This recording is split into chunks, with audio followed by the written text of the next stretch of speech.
Donc ce soir, le webinaire est sur les outils Savio clés en main pour la fin de l'année. Donc je suis Marianne Bilk, la fondatrice de Savio, et ce webinaire est organisé avec la coopération du Bureau de la coopération éducative de l'ABFE. Alors ce soir, on va donc voir quels sont ces outils pour la fin d'année. Donc il y a une évaluation de fin d'année que vous pouvez faire pour vérifier quels sont les acquis qui ont été réalisés pendant toute cette année scolaire. La consultation et l'impression, la transmission des résultats des activités faites par les élèves sur Savio. L'édition de certificats personnalisés et puis aussi des supports que l'on vous propose en complément des parcours pour les vacances.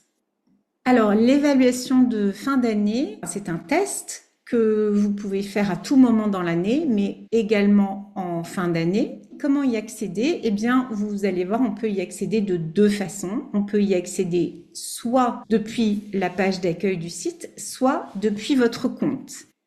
Donc, vous avez une petite présentation qui explique comment est-ce qu'il fonctionne et vous pouvez commencer le test de niveau avec vos élèves. Donc ça, c'est un petit peu nouveau, ça a été rajouté. Donc ça permet que les tests de niveau soient connectés à vos élèves et à votre classe si vous en avez déjà. Donc si vous avez déjà un compte, ça va vous proposer de vous connecter et à ce moment-là, on se connecte.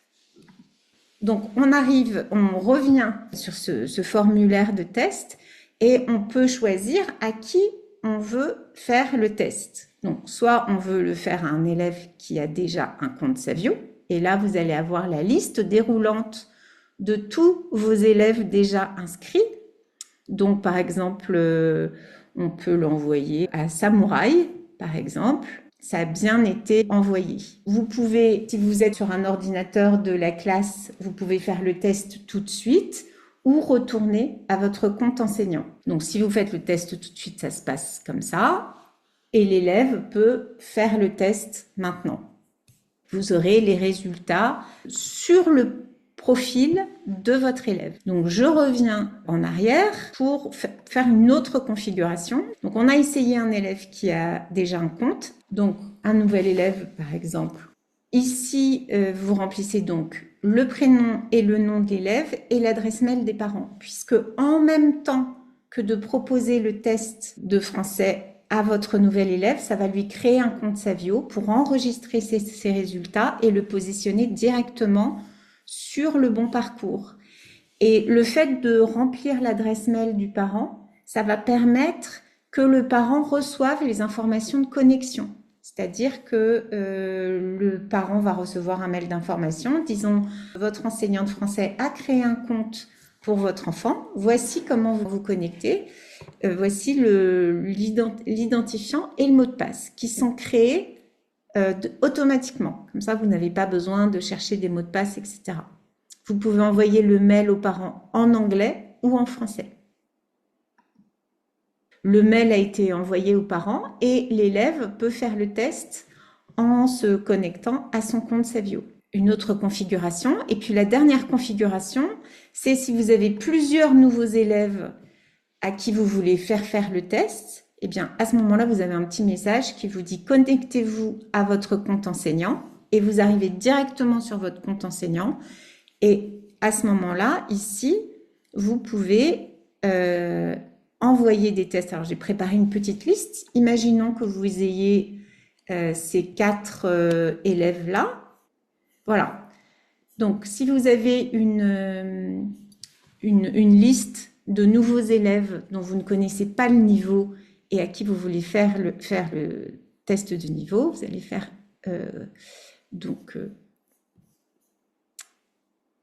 copier. Voilà. Voilà. On revient sur la page. Je fais coller.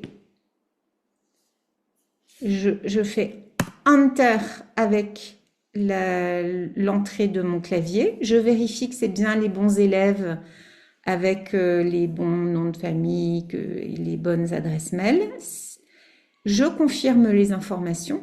Ici, je choisis le test de niveau et je vais la plateforme va envoyer un mail d'information aux parents. Donc, je peux vous montrer à quoi il ressemble. Comme ça, vous voyez, donc création d'un compte Savio pour votre enfant Martin, avec comment accéder au compte, les identifiants et le mot de passe.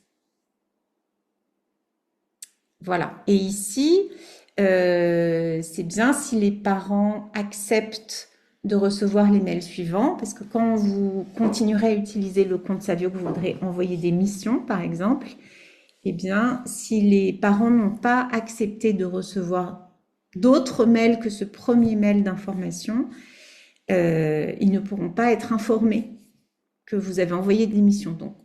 Donc créer les comptes. Normalement, voilà, ça mouline. Voilà, les comptes ont été créés et ils ont été positionnés directement sur le test de niveau. Donc, on va télécharger le PDF. Donc, vous voyez, on va le garder sous le coude, celui-là, pour vérifier quels sont les élèves qu'on a créés. Et on va aller sur le compte enseignant. On va voir où sont ces nouveaux élèves.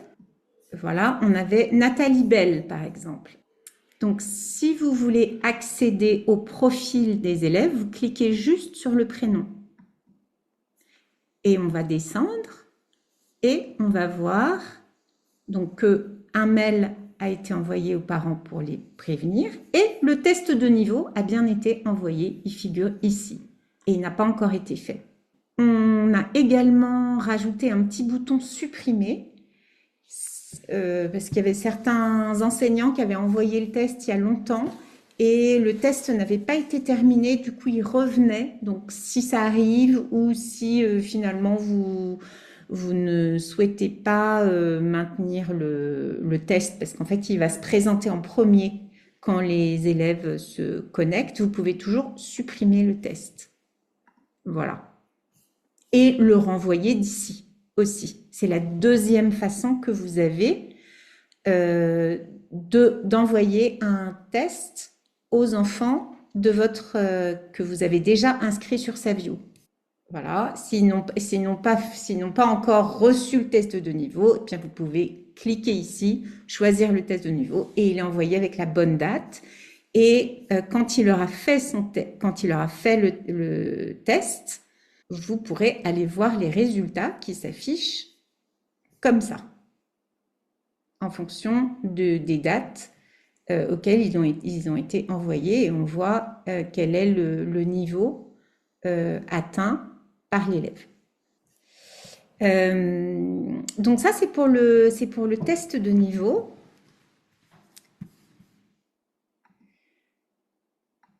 Voilà, donc on a vu ces différentes options et ces différents cas également.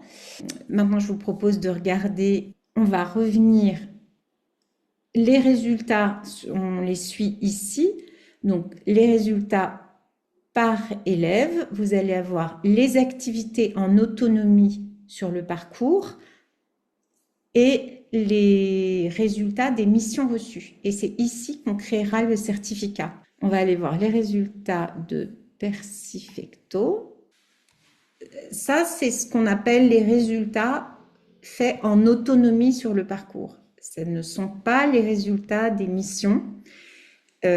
Pour l'instant, c'est quelque chose qu'on ne fait pas. Les deux séries de résultats sont séparées. Cette présentation des résultats vous montre la liste des notions du programme de l'éducation nationale française par matière. Donc là, on est en lecture. On peut regarder en conjugaison. En CM1, toutes les notions sont ici. Donc, ça vous permet de pointer par rapport aux attendus du programme de l'éducation nationale.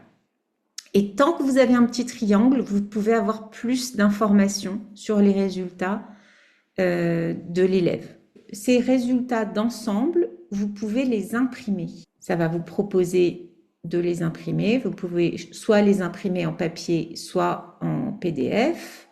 Voilà, vous allez avoir une série de résultats que vous pourrez imprimer avec le prénom et le nom de l'élève, quel est son enseignant, le nom de l'école, la date d'impression, le parcours sur lequel il était et le détail matière par matière. Vous avez donc la liste des notions qui ont été travaillées.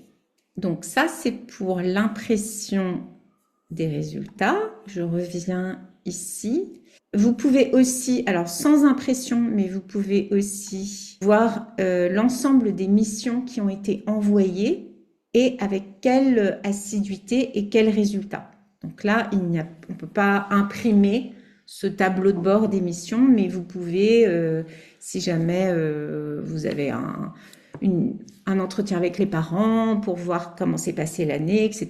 C'est aussi quelque chose qui peut être intéressant. Ça permet d'avoir une vue d'ensemble de ce qui a été fait. Donc, vous avez le nombre de tentatives, le résultat et les notions qui ont été travaillées.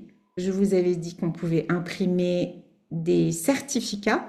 Enfin, le menu suivre les résultats, créer un certificat. Ici, vous pouvez taper un message, aperçu.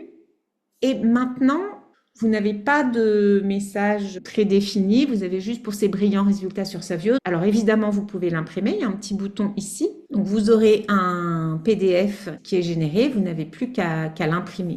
Si je reviens, vous pouvez l'envoyer sur le compte personnel, il le recevra dans une petite enveloppe et si vous préférez que ce soit les parents qui l'impriment, les parents pourront l'imprimer puisque ce sera visible sur son compte.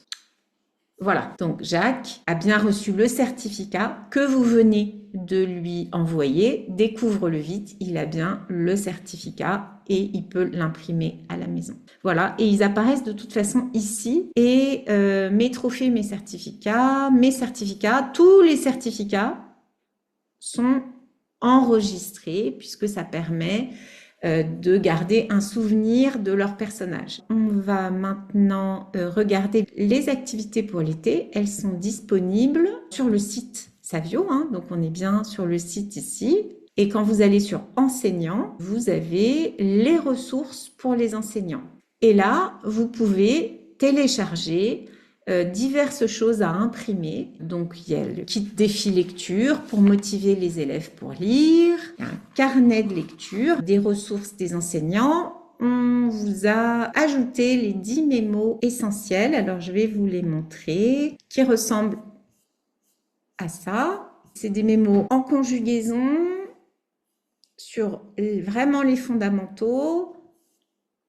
Voilà, donc il y en a 4 en conjugaison. Il y a les accords dans le groupe nominal, les accents, le pluriel des noms, l'accord du verbe avec son sujet, la nature des mots et l'accord du participe passé. Vous pouvez les imprimer en A4 pour leur donner ou en plus grand pour les afficher dans vos salles. Voilà, ben pour l'été, c'est aussi pas mal d'avoir des jolies petites choses à accrocher au mur et à regarder de temps en temps. Et puis, évidemment, vous pouvez les laisser aller sur leur parcours en autonomie, puisque les parcours ont été conçus vraiment pour être utilisés sans forcément d'intervention de l'enseignant. Qui sont ici, il y a aussi un petit 10 activités de français pour les vacances à imprimer avec des petits jeux. Donc, je vous invite à aller puiser dans ces ressources qui sont mises à votre disposition. Et pour ceux qui ont envie de consolider, de faire des petites révisions ludiques, peut-être parce qu'ils rentrent en France ou parce qu'ils n'ont pas envie que les enfants oublient tout, eh bien, vous pouvez les laisser continuer à avancer sur leur parcours et vous pourrez consulter les résultats à la fin du mois d'août avant de rentrer. Voilà, ce ne sera pas déconnecté de vos activités Savio.